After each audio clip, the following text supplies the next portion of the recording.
Hi అండి, అందరూ ఎలా ఉన్నారు? నమస్తే.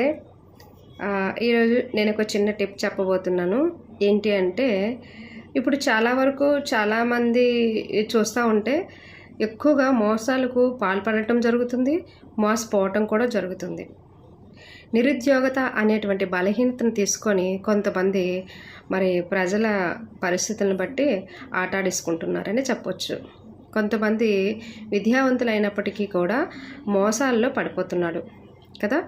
ఎందుకు అనంటే, ఉద్యోగం ఇస్తామని చెప్పి లక్షలు తీసేసుకొని పరారైపోవడం జరుగుతుంది.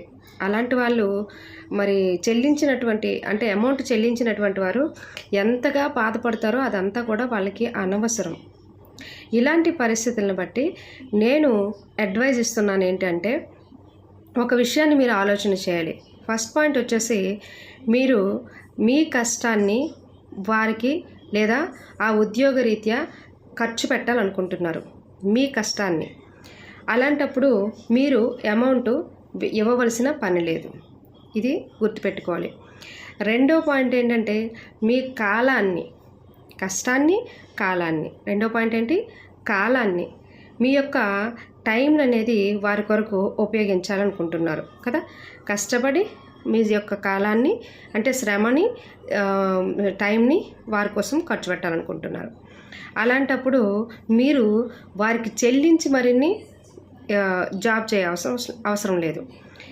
మీరు కష్టపడతారు కాబట్టి, మీరు శ్రమిస్తారు కాబట్టి మీరే వాళ్ళే మీకు తిరిగి ఇవ్వాలి. అమౌంట్ అనేది శాలరీ రూపంలో ఇవ్వాలి. వీలైతే నమ్మకం ఉంటే అడ్వాన్స్ రూపంలో కూడా తీసుకోవచ్చు, ప్రాబ్లం లేదు.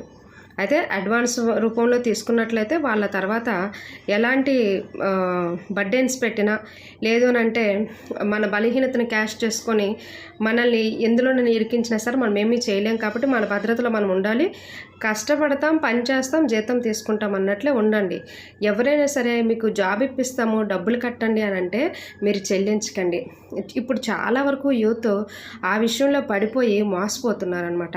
తల్లిదండ్రులు అక్కడ కష్టపడి అక్కడ అప్పులు చేసి పిల్లలకి అందిస్తూ ఉంటే వాళ్ళు పాపం వెనక ముందు తెలుసుకోకుండా ఎవరికో ముక్కు మొహం తెలియనటువంటి వారికి పే చేసి ఈరోజు ఆ యొక్క ఫలాన్ని అనగా ఆ యొక్క అప్పు భారాన్ని కుటుంబం యావత్తు కూడా భరించాల్సి వస్తుంది. ఇలాంటి పరిస్థితుల్లో ఏ ఒక్కరూ పడిపోకండి. ఇంకొక విషయం చెప్పాలి.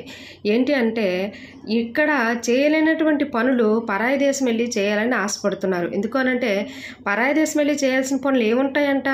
మనకున్నటువంటి చదువులను బట్టో దేన్ని బట్టో, నీకు నీ దేశము చదువునిచ్చింది, నీ దేశము నీకు జన్మనిచ్చింది అనంటే నీ దేశం కోసము, నీ దేశ ప్రజల కోసము కష్టపడాలి.